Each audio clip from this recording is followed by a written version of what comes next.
Dear brothers and sisters, what if I told you that the thing keeping you awake at night, the worry crushing your chest, is something Allah already solved before you even started panicking?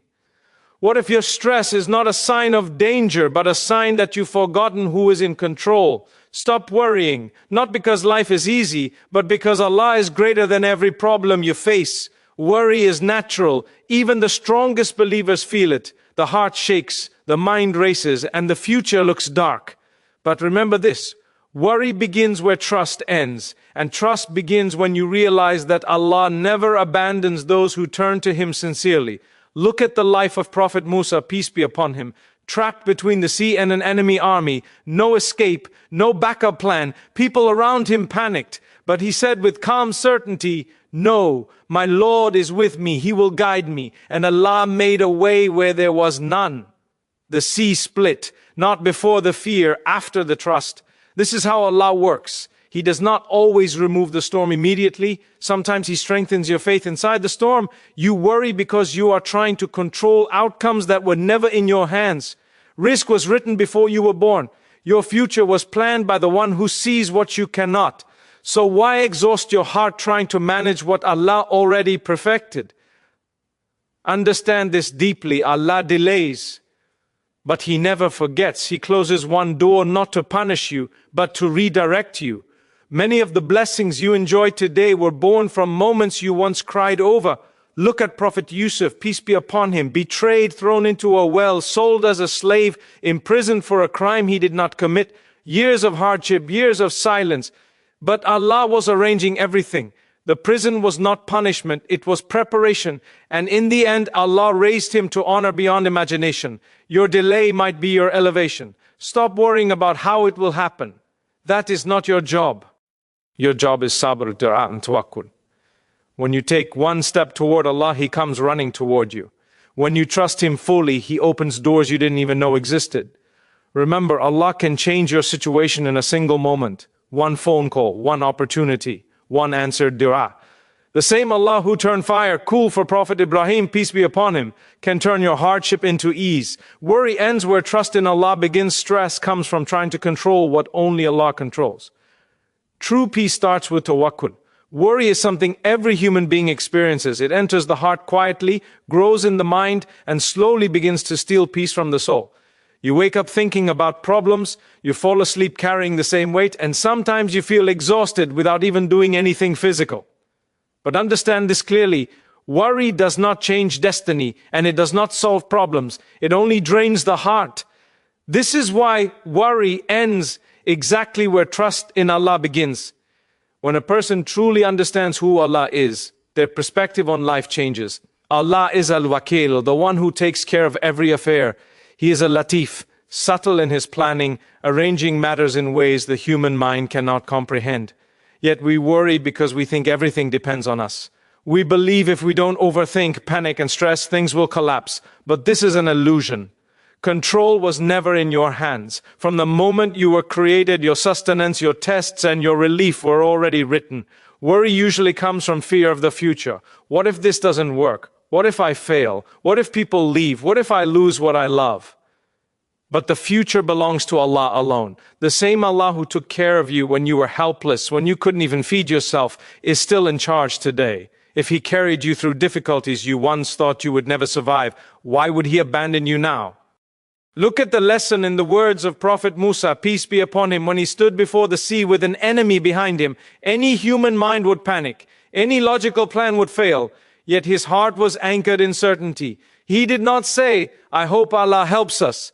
He said with absolute conviction that his Lord was with him and would guide him. That level of trust did not remove the fear instantly, but it invited divine help. The sea did not split because there was no fear. It split because there was trust. Many people think trusting Allah means sitting back and doing nothing. This is not true. Trusting Allah means doing what is within your capacity and leaving the outcome to Him with a peaceful heart. You tie your camel and then you sleep without anxiety. You make du'a. You work honestly. You stay patient. And you stop torturing yourself over results you cannot control. Worry also comes when we compare our lives to others.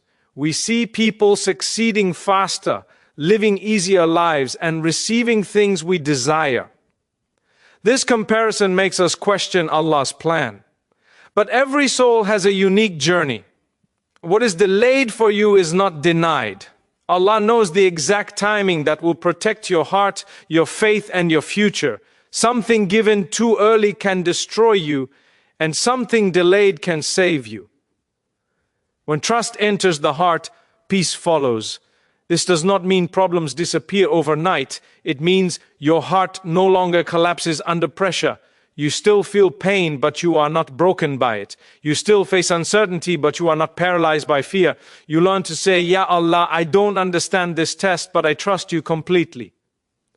The believer's heart rests not because life is easy, but because Allah is reliable. He has never failed a sincere servant. Not once.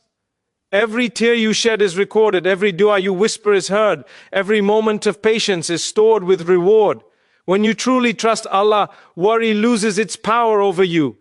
In its place, Allah places a calm that no circumstance can steal.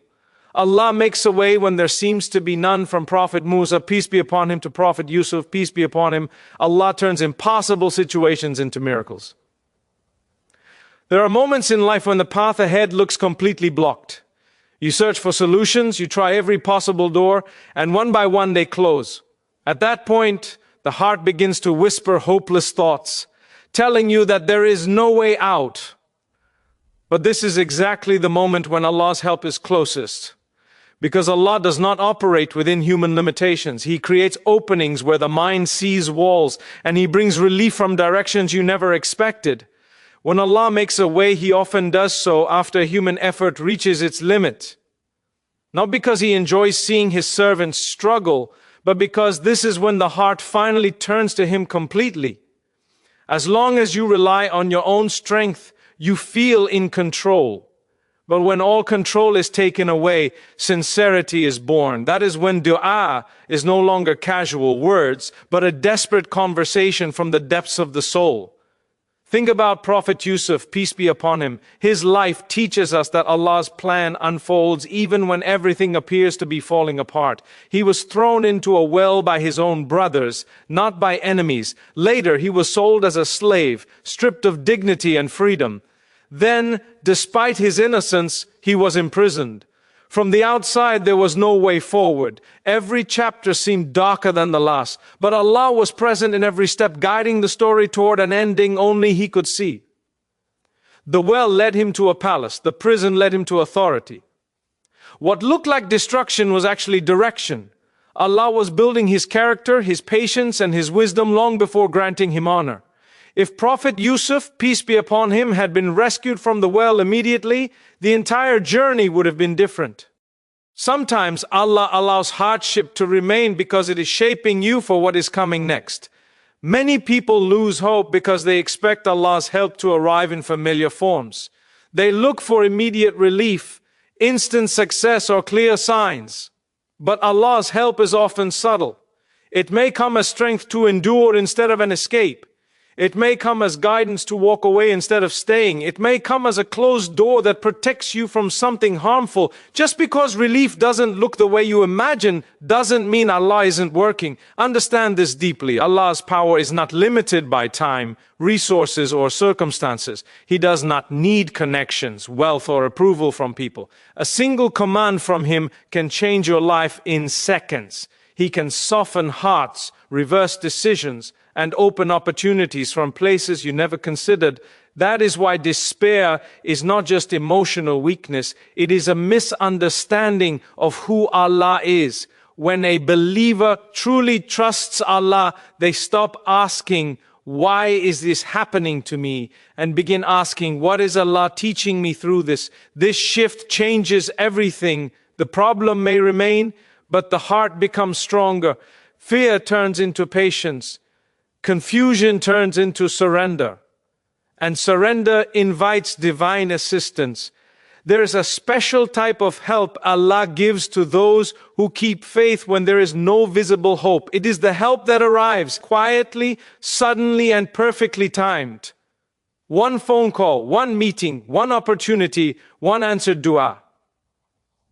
And when it comes, You realize that if it had arrived earlier, you would not have been ready for it.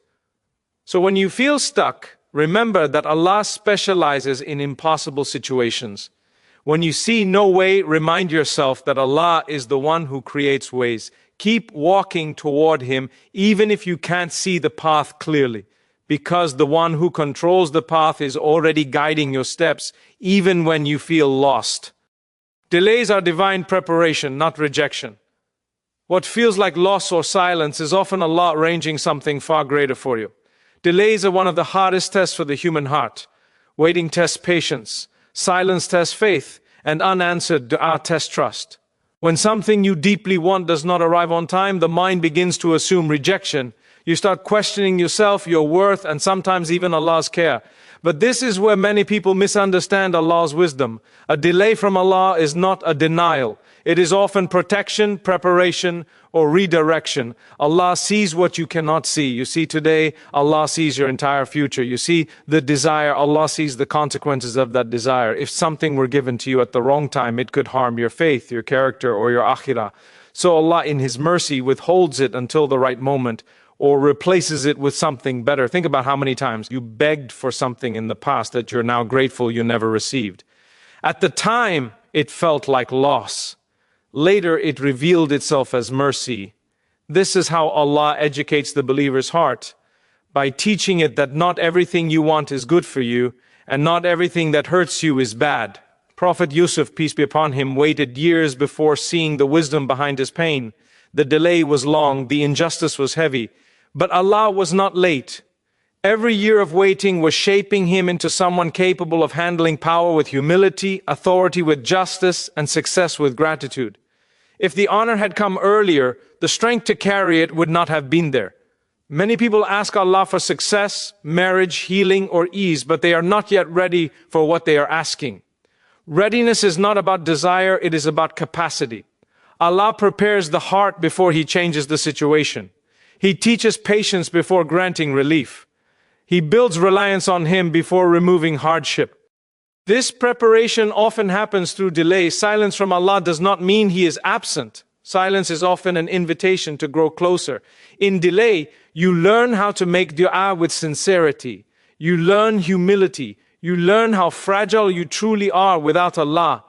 These lessons are priceless. They shape a believer in ways immediate answers never could. Shaitan uses delays to plant doubts. He whispers, if Allah loved you, this would have happened by now. But love is not proven by speed. Love is proven by care. And Allah's care is perfect. He does not rush blessings if they will harm you, and He does not delay them without purpose. A believer learns to say, Ya Allah, I trust your timing more than my urgency. This level of surrender is powerful. It frees the heart from constant frustration. It teaches you to focus on obedience instead of outcomes. You begin to worship Allah not for what He gives, but for who He is. Delays also teach contentment. When you stop chasing timelines, you start noticing blessings you were ignoring. You realize that Allah has already given you more than you thanked Him for. Gratitude grows, and with gratitude comes barakah. Sometimes the very thing you're waiting for begins to move closer the moment your heart lets go of desperation. Understand this, Allah has never missed a deadline. What is written for you will reach you, even if the entire world stands in the way. And what is not written for you will never be yours, no matter how hard you chase it. This realization brings deep peace. So place your worries where they belong, in sujood. Cry to Allah, not to the world. Rest your heart knowing that if Allah brought you to it, He will bring you through it. Stop worrying. Trust Allah.